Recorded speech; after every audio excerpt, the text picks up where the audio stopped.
నమస్కారం దత్త గారు. నమస్తే అమ్మా. దత్త గారు, శ్రవణ నక్షత్రం వారి విషయానికి వస్తే ఏ గ్రహం బాగుంది అంటారు, ఏ గ్రహం బాలేదు అంటారు, మరి వాళ్ళు చేసుకోవాల్సిన పరిహారాలు ఏంటి? శ్రీమాత్రే నమః. సర్వమంగళ మాంగళ్యే శివే సర్వార్థ సాధికే శరణ్యే త్ర్యంబకే దేవి నారాయణి నమోస్తుతే. అందరికీ నమస్కారం. మనం ఈరోజు శ్రవణ నక్షత్రం గురించి తెలుసుకుంటున్నాం అమ్మా. శ్రవణ నక్షత్రం వచ్చేసరికి వరుస సంఖ్య అనేది ఉంటుంది, అది 22 అనమాట. అయితే శ్రవణ నక్షత్రానికి అధిపతి ఎవరయ్యా అంటే చంద్రుడు. మనకేంటంటే చంద్రుడు దేని కారకుడు అంటే మనస్సు కారకుడు అనమాట. అంటే వీరి స్వభావం ఏంటి, వీరి తత్వం ఏంటి, అదేవిధంగా వీరి రాశి వచ్చేసరికి మకర రాశికి సంబంధించిన వారు. వీరి తత్వం ఏంటి, వీరి గుణం ఏంటి, వీరి గణం ఏంటి, ఇవన్నీ చూసుకుంటే కనుక అంటే జాతక పరంగా ఏదైతే మన గ్రహ దోషాలు ఉన్నాయో అవన్నీ నివృత్తి అనేది మనమే చేసుకోవచ్చు అనమాట. ముందుగా మనం పరిశీలిస్తే వీరి తాకట్టులో ఉన్న బంగారాన్ని విడిపించి ఆ రోజు ఆన్లైన్ రేటుకే మేము కొంటాం. Sharma gold company. ఆధ్యాత్మికంగా ఎక్కువగా ఆలోచన ఎక్కువ ఉండటం, దైవగణానికి సంబంధించిన వ్యక్తిత్వం ఎక్కువ ఉండటం, అంటే ఇతరులకి హాని చేయకూడదు, ఎవరికి హాని జరిపించడం అనేది వీళ్ళకి నచ్చదు అనమాట. వాళ్ళ స్వభావం ఏదో వాళ్ళు బతుకుతారు, కానీ పక్కోడిని హింసించాలి, టార్చర్ పెట్టాలనే ఆలోచన ఎక్కువ ఉండదు. అదేవిధంగా వీరి యొక్క గుణం చూసుకుంటే రజోగుణం. అంటే పక్కవాడికి ఏదైతే ఉంటుందో మనకు కూడా అవన్నీ ఉండాలి. పక్క వాళ్ళు ఇలా సంపాదిస్తున్నారు అనుకోండి, మనం కూడా సంపాదించాలి. అంటే వాడి మీద ఏడు పని కాకపోయినా వాళ్ళలాగానే మనం కూడా మంచి స్థితిలో బతకాలి అని 100% ఎక్కువ ఆలోచన ఉంటుంది. అదేవిధంగా 100 రకాల కోరికలు ఉంటాయి, 1, 2 కాదు, అన్నిట్లో కూడా మంచి ముందుకు వెళ్ళాలనే ఆలోచన అధికంగా ఉంటుంది. అయితే ఈ నక్షత్రానికి అధిపతి ఎవరయ్యా అంటే చంద్రుడు. అంటే వీరి ఎక్కువ శాతం వీరి యొక్క తత్వం ఏంటంటే ప్రేమతత్వం ఎక్కువ. అంటే చూడగానే అందరూ కూడా అట్రాక్ట్ అయిపోతుంటారు. అంటే ప్రేమగా ఎక్కువగా మాట్లాడడం, అమ్మాయి అయినా అబ్బాయి అయినా ప్రేమతత్వంగా ఎక్కువగా ఉండటం, అదేవిధంగా అన్నిట్లో కూడా అలా జరుగుతుంది. అయితే మకర రాశికి అధిపతి శని కాబట్టి శని ఎప్పుడు కూడా ఏంటంటే జాతక పరంగా మనం చూసుకుంటే ఒక్కొక్క గ్రహానికి సంబంధించింది ఒక్కొక్క తత్వం ఉంటుందన్నమాట. అదేవిధంగా వీరు చూసుకుంటే కనుక వీరి స్థితి సృష్టి స్థితి అనమాట. సృష్టి అనేది వీరి స్థితి. అంటే ఎక్కువ శాతం ఏదైనా సరే మంచి సృష్టించగలుగుతారు, ఏదైనా సరే మంచి యోగదాయకంగా ఉంటుంది. అదేవిధంగా వీరి దేవత సంబంధించి చూసుకుంటే కనుక విష్ణు అనమాట. అంటే వీరు విష్ణుమూర్తిని ఆరాధించడం మంచిది. అదేవిధంగా వీరి జాతక పరంగా చూసుకుంటే వీరికి రవి నీచంగా ఉంటే ఏమవుతుంది అనేది తెలుసుకోవాలి.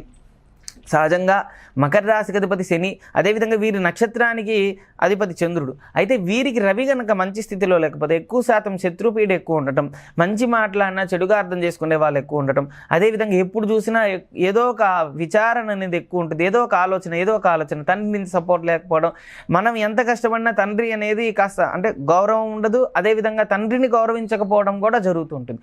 జాతక పరంగా వీళ్ళకి రవి మంచి స్థితిలో ఉంటే తండ్రి నుంచి మంచి సపోర్ట్ రావడం, అదేవిధంగా వీరు అన్నిట్లో స్పీడ్ ఉండటం, ప్రతి విషయం అవగాహన ఉండటం, ఎక్కువ శాతం అన్నిట్లో ఆలోచన ఎక్కువ ఉండటం, ప్రతి విషయంలో కూడా ఆలోచించి ఆరోగ్యపరంగా ఎక్కువగా ఆరోగ్యం కూడా బాగుంటుంది. ఎందుకంటే రవి బాగుంటే కనుక ఆరోగ్యం బాగుంటుంది. ఆరోగ్యం భాస్కరాదిత్యేత అంటారమ్మా. మన జాతక పరంగా ఆరోగ్యం బాగుండాలంటే సూర్యనారాయణ స్వామి అనుగ్రహం ఉండాలి. అంటే జపం కానీ పూజ కానీ చేసుకుంటే మంచి ఫలితం ఉంటుంది. చంద్రుడు నీచంగా ఉంటే మానసికంగా సమస్య కలుగుతుంది. అందులో వీరి నక్షత్రానికి సంబంధించింది ఎక్కువ శాతం చంద్రుడు కాబట్టి వీరి స్వభావం చూసుకుంటే 15 రోజుల పాటు మంచి స్థితికి వెళ్తూ ఉంటుంది, 15 రోజుల పాటు వీక్ అయిపోవడం జరుగుతుంది. అంటే పౌర్ణమి ముందంతా కూడా పౌర్ణమికి చంద్రుడు ఎలా అయితే వికసిస్తూ ఉంటాడో, అమావాస్యకి ఎలా అయితే క్షీణిస్తూ ఉంటాడో, వీళ్ళ మనస్తత్వానికి కూడా ఎక్కువ శాతం అన్నిట్లో కూడా తగ్గిపోతూ ఉంటుంది. అంటే ప్రేమ అవ్వచ్చు, ఆప్యాయత అవ్వచ్చు, ఏదైనా సరే 15 రోజుల పాటు ఖచ్చితంగా తగ్గిపోతుంది. కొంతమందికి ఆ అమావాస్య ప్రభావం బాగా అధికంగా ఉంటుందన్నమాట. అమావాస్య రంగాన్ని దిష్టి తగిలిందనో, నరదిష్టనో, నరఘోషనో ఎక్కువగా కనపడుతుంది. కానీ వాస్తవంగా ఏంటంటే వీరికి చంద్రుడి యొక్క కిరణాలు పడకపోవడం వల్ల ఈ ఎఫెక్ట్ ఖచ్చితంగా. ఎందుకంటే చంద్రుడు ఖచ్చితంగా చంద్రమా మనసో జాతః అన్నారు. అంటే చంద్రుడు మనఃకారకుడు కాబట్టి మన మనస్సు మీద చంద్రుడి ప్రభావం అధికంగా ఉంటుంది. కాబట్టి చంద్రుడు నీచంగా ఉంటే ఈ ఫలితం ఉంటుంది. కుజుడు నీచంగా ఉన్నాడనుకో అమ్మ, వీరి జాతక పరంగా కుజుడు నీచంగా ఉంటే ఎక్కువ శాతం అప్పులు చేయడం, అప్పులు ఎక్కువగా ఇంట్రెస్ట్ చూపించడం, వీళ్ళు ఏదైనా సరే అడగంగానే 10 మంది కూడా వీరికి అప్పులు ఇస్తూ ఉండటం, భూమి సంబంధించిన దానిలో మోసపోవడం, అదేవిధంగా అన్నదమ్ముల మధ్య అదేవిధంగా సఖ్యత లేకపోవడం జరుగుతుంది. కుజుడు మంచి స్థితిలో ఉంటే అన్నిట్లో సపోర్ట్ రావడం, అందరూ కూడా అర్థం చేసుకోవడం, భూమి సంబంధించింది గృహ సంబంధించిన అన్నిట్లో కూడా లాభాలు అనేది చేకూరుతాయి అన్నమాట. కుజుడు బాగుంటాయి. బాలేకపోతే అంగారక కవచం చదువుకోవాలి. సుబ్రహ్మణ్యేశ్వర స్వామికి ప్రతి నిత్యము సుబ్రహ్మణ్యాష్టకం చదువుకోవడం వల్ల వీరికి అన్నింటిలో కూడా మంచి యోగదాయకంగా ఉంటుంది. భూమి సంబంధించిన అభివృద్ధిలోకి రావాలంటే ఎక్కువ శాతం సుబ్రహ్మణ్యేశ్వర స్వామి ఆరాధన చేస్తే కనుక రియల్ ఎస్టేట్ అవ్వచ్చు, అదేవిధంగా అన్నింటిలో కూడా బాగా కలిసి వస్తుంది. బుధుడు నీచంగా ఉంటే వీరికి ఎక్కువ ఏంటంటే చంచల స్వభావం కాబట్టి ఒక జాబ్ చేయాలనో లేదంటే ఒక స్థిరమైన వ్యాపారం చేయాలనో ఆలోచన చాలా వరకు తక్కువ ఉంటుంది. అంటే బుధుడు ఉద్యోగకారకుడు, వ్యాపారకారకుడు, కానీ చంద్రుడి స్వభావం, చంద్రుడు చంచల స్వభావం కాబట్టి అంటే వీరు ఏ పని చేయాలనుకున్న పౌర్ణమి ముందు 15 రోజులు ఉంటాయి కదమ్మా, అప్పటి నుంచి మొదలుకొని కనుక ప్రయత్నించి ఏదైనా చేయాలనుకుంటే అప్పుడు చేస్తే కనుక అన్నిట్లో సక్సెస్ సాధిస్తారు. తర్వాత అంతా కూడా మైండ్ కాన్సన్ట్రేషన్ ఉండకపోవడం వల్ల ఇబ్బంది కలుగుతుంది.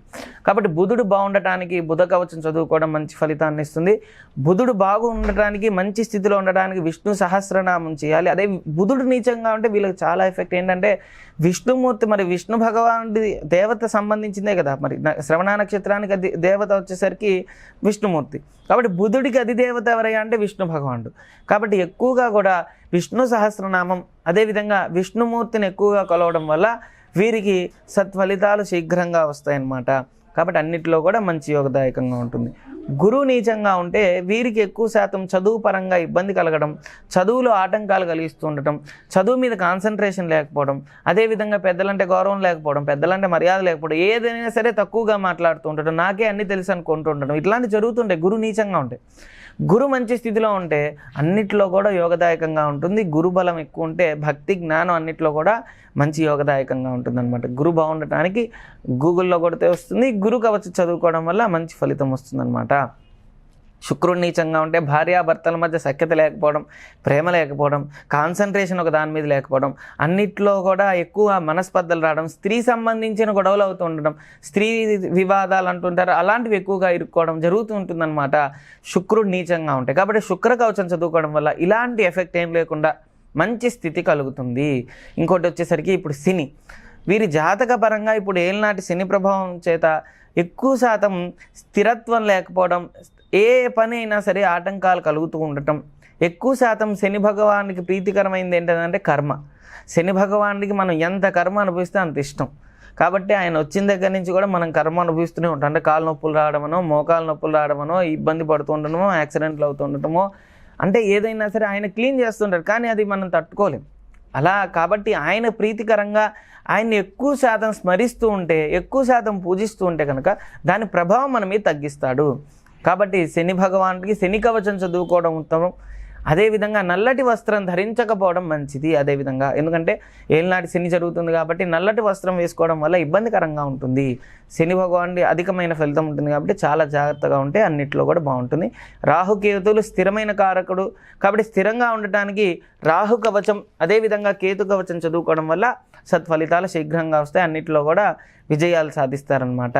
ఏదైనా సరే శ్రవణ నక్షత్రానికి అధిష్టాన దేవత, అధిదేవత, అన్ని దేవతలకి సంబంధించింది అంటే మెయిన్గా విష్ణు భగవానుడే కాబట్టి విష్ణు సహస్రనామం ప్రతి నిత్యము చదువుకోవడం వల్ల సత్ఫలితాలు తొందరగా వస్తాయన్నమాట.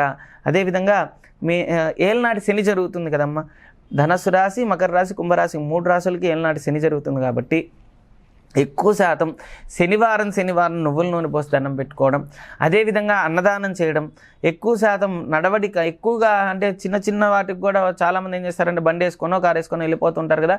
ఏళ్ళనాటి శని ప్రభావం జరుగుతుంటే కనుక ఎంత నడిస్తే అంత మనకి సత్ఫలితం శీఘ్రంగా వస్తుంది. అదేవిధంగా 10 మందికి చెప్పులు కానీ అదేవిధంగా వస్త్రాలు కానీ ఇలాంటివి దానం చేస్తూ ఉంటే కనుక మంచి ఫలితం వస్తుంది. వృద్ధాశ్రమంలో కానీ అనాథాశ్రమంలో కానీ మనకి సంబంధించిన రగ్గులు కానీ అదేవిధంగా ఏదైనా సరే వస్త్ర సంబంధమైనది దానం చేస్తే కనుక వీరికి ఆ ఫలితం అనేది ఉంటుంది. అదే గుడం, ఆవులకి చాలామంది ఏంటంటే బెల్లం నానబెట్టి పెడుతూ ఉండటం ఇట్లా జరుగుతూ ఉంటుంది.